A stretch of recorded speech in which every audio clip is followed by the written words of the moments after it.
The Last of the Nighthawks. Written by Greg Dragon. Narrated by Cari Scholtens. 1. Helga Ate kept her body steady by gripping the sides of the bench while she used her upper back as a form of anchor. This was not what she expected after receiving a formal invitation to the glorious Nighthawks, the 1st Special Forces squad on the battleship Rendron, and 3rd in the Galactic Alliance military. 2 spacemen worked at pulling on her second layer of protective gear, but it didn't help that it was a size too small. Though she was small in frame, the Rendron's outfitters couldn't find a 3BXO suit in her size. "May I suggest a diet, Ate?" said the man on her right leg, an E4 named Aiden Cruiser, who she knew from the academy. She made a face at him, something between amusement and frustration, but they made progress, and suddenly she was up to her waist in an ill-fitting pressure suit. "See, Cruz? You got it," she said, exhaling as if from some relief. "Here you had me worried that I'd have to cut back on that delicious protein paste." "First time," said the other man, who didn't seem amused by her joke. "Hey, you have your hands on my legs and that's what you choose to ask me?" she said, forcing her face into a scowl. "I'm ready enough. If you perverts could just get me into this suit." Sheesh. I can't believe that they don't have a size smaller than a 3. "You may want to take this serious, ma'am," the man said, unamused by her humor. "You're about to fight real lizards, not simulated ones on our machines. I don't know if they told you this, but women your size don't make it back too often." Cruiser shot him an angry look. They were up to her torso now, strapping her in, and Helga saw him mouth a string of expletives at the giant. "Don't mind Nanda, Ate. He's just giving you shtill. Plenty of women do fine, just like the men. Even the tiny ones."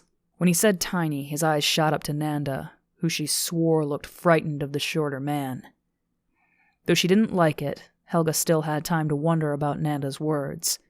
He didn't say much, and it had taken all this time for her to catch his name. Experience told her that the quiet ones were always the most sincere, and he didn't really have to volunteer that information. When she was strapped in, they backed away, and she looked down at herself, and then up at Cruiser.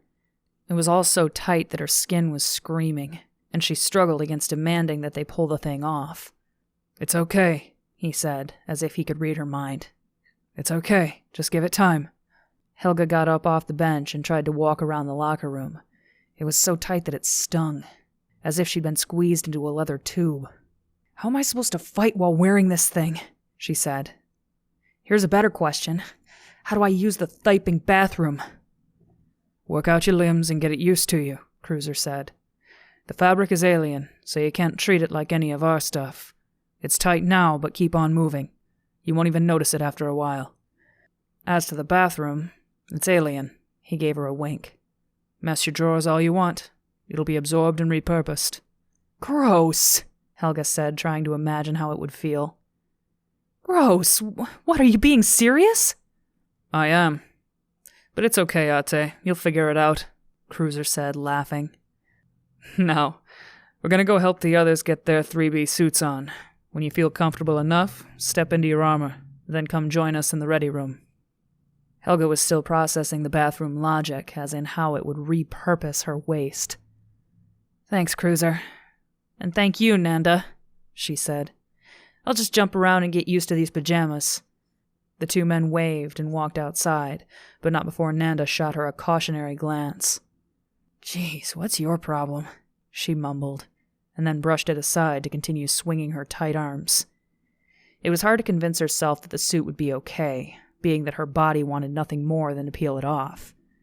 She looked down at her wrist comms lying on the bench and saw that there was little under 30 minutes to go. Foregoing the workout, she walked over to her powered armor suit, PAS, which was a close-fitting Frankenstein of more alien material and metal. Seeing the black-clad mannequin before her brought a smile to Helga's face. She was about to dress like a true Alliance ESO, extraplanetary spatial operator. She had flashbacks of a childhood spent watching men and women wearing this armor. How badly she'd wanted to be one of them, a hero of the Rendron. Now here she was, one step away from being an inspiration herself. She spun the mannequin and began removing the armor piece by piece. Helga was surprised by how malleable the plates were. They felt like hard rubber, and bent just like it, too. The PAS fit like it was always meant to be hers. She dressed quickly, then walked over to a mirror, surprised by how easy she could maneuver. When she saw herself, she almost cried. Her face was still what it had always been, a tanned melange of human and Cassinian features, but her body was now a sleek, black fighting machine. Looking around to make sure she was alone, Helga performed a little dance of celebration. After pulling on the helmet, she no longer recognized herself. Helga Ate had transformed into Ensign Helga Ate. She made a mock salute, then hoisted an imaginary auto rifle, but then her comms beeped, and she knew she was out of time. Removing the helmet, she slipped it beneath her arm, then grabbed her rucksack and marched out of the locker room. As she walked through the spaceport, she saw the eyes of the cadets looking on with envy. It lifted her spirits, as if they could get any higher, and she felt like a giant, off to do giant things for the little people. When she entered the dock, a host of hard eyes fell on her, so she checked the time and was surprised to see that she had 5 minutes to spare. Still, they stared at her as if she had walked in late, and as she took her place, she realized why. "Fight me," she whispered under her breath. "Why am I the only woman?" There were 7 men, dressed in armor like hers, but theirs showed the scars of numerous battles. Some regarded her warmly, while others seemed annoyed, and one went out of his way to make her feel uneasy. As the high she'd once felt drained out of her pores, Helga got a smile from a female mechanic as she slid out from under an X-23 fighter. She returned the smile. "At least someone appreciates me being here," she thought, then looked over at the ship that would take them to their destiny. The vessel was a Brits SPZ, a tiny beetle-shaped ship with an FTL. From what Helga could remember from her studies, it had just enough room to hold 10 average-sized spacers. The thought of being trapped with these men made her hairs stand up. Plus, outside a cruiser, who had waved at her, she didn't recognize any of the other ranks. Rendron was a large ship with hundreds of spacemen, but it frightened her that she was the sole female being deployed on the mission. The man nearest the Brits removed his helmet, and she recognized him as Lieutenant Cilas Mec. Like Helga, he was a superstar cadet who had been drafted into the formal Navy, and upon seeing him, she understood why she had been chosen. Cilas walked out in front of them and raised a remote, which projected several screens in front of him. The screens showed a dark gray moon and a photo of a settlement. There was also a stream of readouts, but they were too small for her to read. He froze them in place, and then waved the remote again. This time it showed a humanoid creature with a mouthful of razor-sharp teeth. "Nighthawks," he said. "Our mission is to rescue civilians trapped on a moon called Din, orbiting Luine." Several sounds of disapproval came from the group of men, but Cilas didn't seem fazed by it, and continued to read their instructions. "The colony of Aberian is made up of several families that are refugees from our planet Vestalia," Cilas said. Upon hearing Vestalia, which was the humans' ancestral planet, the noisemakers quickly grew quiet. The Luines were a reclusive race that had remained neutral in the war, so Helga understood the objections when they assumed the mission was to help them. Cilas continued. "Over the past few months, communications with Aberian has gone silent. We can contact the Luines, but they aren't helping. While they allowed the colony to settle on their moon, they haven't been monitoring them. We'll be in the dark out there, Nighthawks. No support, and little chance of rescue." "That's how we like it!" someone shouted, and the others grunted their approval. "Now, if you pay attention to this vid that I'm about to play for you," Cilas said, seemingly unfazed by the interruption, "you will see why our group has been tasked with this mission." He waved the remote in the air, and a new screen materialized in front of him. There was surveillance footage of the colony, which would have been a clear picture if not for an occasional glitch showering the video with static. The place looked unoccupied, though there was some evidence of life having existed there. Transparent atmosphere bubbles covered schools, temples, and businesses. Inside the farm grew a number of plants that were still alive and well. From this footage, you can see that the people are missing. Command suspects they're in a bunker, hiding from the Garrelos, Cilas said. Garrelos, Helga repeated. Yes, Garrelos, Ensign Ate, Cilas said. Then it's too late, said the loud ESO from before, who looked around at the other men for support. If the lizards are there, those people are dead, and the most we'll be able to do is collect their bones. Cilas walked past the screens, pointing to the image of the Garrelos. It isn't just about rescue. It's about territory, Wyatt. If the Garrelos are on Din, they can eventually move on Luine. Now, aside from Ate, we all have fought with the lizards before. You know how they move, you know what motivates them. So I don't have to remind you that speed is our best ally. Hey, Lieutenant, quick question, said the man whose mannerisms kept Helga on edge, nervous. What is she doing here? Cilas shot him an impatient glance. The ensign is here because of her record in the academy, and due to our need for a backup pilot. Need I remind you that we lost Ahmad? Did that slip your mind, Wyatt? No, sir, the man said, sitting down quickly. Idiot, whispered a bigger man with massive tree-trunk arms, and Helga had to hide her smile when she saw how Wyatt regarded him. So she's just a pilot then? Wyatt said under his breath, giving her a condescending grin. You see this area? Cilas continued, and waved the remote again, this time producing a large hologram image of Din. Based on our time of departure and where the moon will be in its orbit, we expect to make touchdown in this region south of the colony. I'm told that once we're in cryosleep, it'll take us 3 days to arrive. There'll be about 15 hours of drop time once we're all thawed out. Then we'll discuss further details on the moon. The large man from before raised his hand, and Cilas motioned for him to talk. Do we know what to expect there, Lieutenant? Will the lizards see us coming? Or was our LZ chosen to maintain secrecy? He said. Cilas seemed to think about his answer, buying time by manipulating the screens. You all know I blame myself for what happened to Ahmad.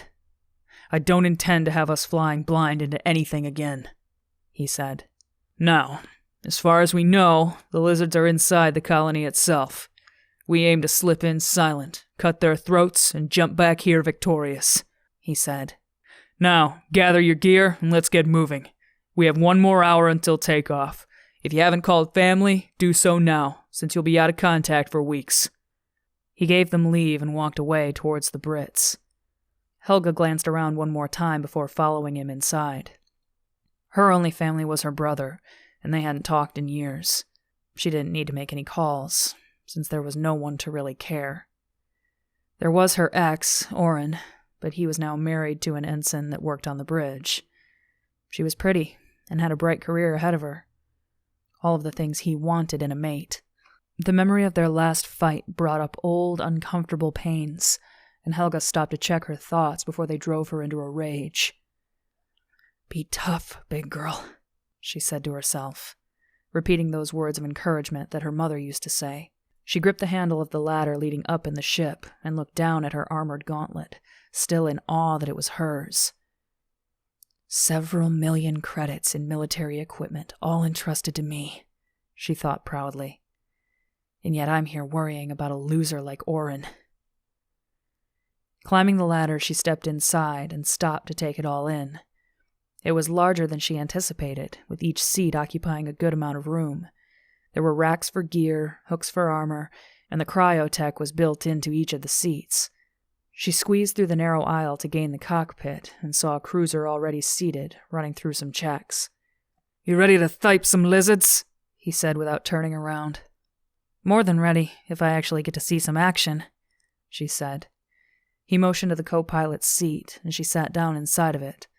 The material was soft, and she leaned back with a sigh. Missions like this look good on your record, Helga, he said. Especially if you want to earn your way to the captain's bridge. Trust me, they won't need you out there when they go for the lizards. This team has been doing it together for a long time. Are you assuming that I joined you men to get a nudge towards a commission on the bridge? Helga said. That's messed up, Cruz. I didn't expect that from you. What, a girl can't serve her starship for honor and all that stuff? Am I wrong? Said Cruiser, stopping his checks to look at her. Well, not exactly, but you don't have to throw it in my face, okay? Look, I fully expect to fight. That's why I answered when I was called, she said. I know, Cruiser said. They don't pick just anyone to be a Nighthawk. But since you're going to be my backup, let me see what you can do. Have you ever flown one of these before? No, but isn't it built from a Wyman's parts? The HUD is the same, and I've flown Wyman's before, Helga said. Cruiser nodded. Good, so you're used to the controls. That makes me feel a little better. You may actually be of some use. The thing you need to be careful of, though, is that it's still not a Wyman. This bug is smaller and doesn't maneuver as well, and we will be dealing with the atmosphere on the moon. These drops are nothing like what you simulated at the Academy, and only experience will get you through. I understand, Cruiser. It's not like I haven't flown before. Maybe not on moon drops or combat sorties. But I've handled transports and dealt with emergencies, Helga said. That's good, he said. Well, welcome aboard. It'll be interesting to see how well you handle the controls. Now strap in and run some diagnostics, will you? Get yourself acclimated with the old girl, while I go have a talk with the lieutenant.